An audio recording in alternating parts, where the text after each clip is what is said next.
You've been a bomb and explosive specialist for a long time, and you've been in a lot of different situations that were very crucial.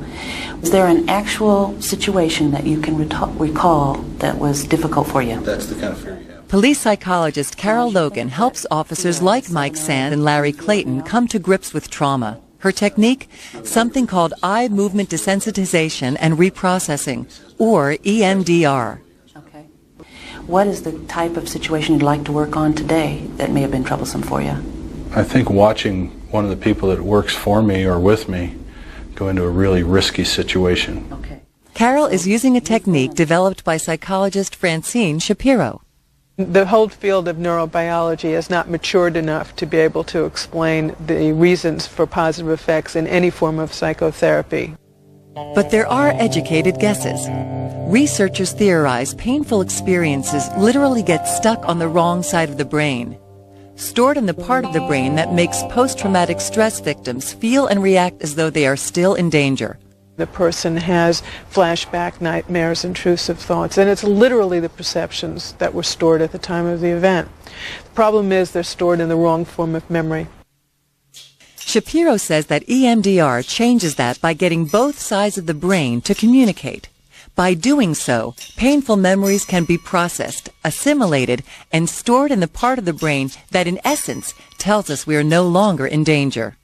And that makes the world of difference, because we can remember negative experiences that have happened to us before, but we're not overwhelmed by them, and we're not run by them, and our life isn't defined by them. What I'd like you to do is to hold that physical feeling in your body, hold that in your mind, and also the sense of fear that you could be maimed. And I'm going to move this ball back and forth in front of your eyes, and just let whatever happen. Let whatever happens happen. Okay. And then just pay attention to what happens in your mind. And whatever happens is fine. Sure. And we're going to stop every once in a while and find out what's going on in your mind. Okay? All right. All right, we'll start now.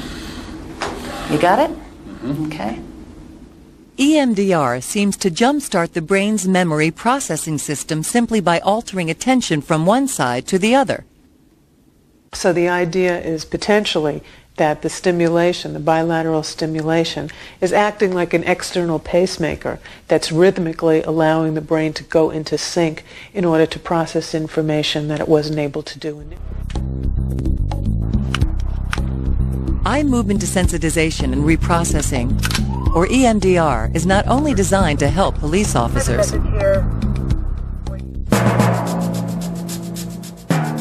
One of the first uses for EMDR was in the treatment of post-traumatic stress disorders in combat veterans. Now draw a picture of the bad dream or nightmare, and the rest of you draw a picture of what is now the worst memory of the war. While visiting Germany in 1998 to do EMDR training, psychologists Sandra Wilson and Robert Tinker were approached to work with some of the youngest victims of post-traumatic stress. We were approached by the sole psychologist in the refugee camp saying, these children are not eating and sleeping, they're having nightmares and flashbacks, they're really traumatized, and we have very limited resources to help them. Can you do something to help? Think of a happy, safe place. They didn't have the time to administer EMDR individually, so Tinker came up with the group approach. We had children, first of all, set up a safe place, and then it's any place that they can think of and get a mental picture of, and then they would draw a picture of that safe place. And then they would engage in alternate left-right tapping until that image felt extremely safe to them. On a scale from 0 to 10, it would be an 8 to 10 in terms of their feeling of safety. We had them tap on their shoulders or upper arms alternately, left, right, and we called this the butterfly hug. And so they would tap until the picture felt really safe. Remember to keep tapping. Tinker believes that tapping helps both halves of the brain communicate and reprocess trauma. Then we asked them to draw a picture of their worst memory of the war. they drew pretty horrific pictures of houses burning. They had all seen their houses burned down. They drew pictures of tanks, of soldiers shooting weapons at people.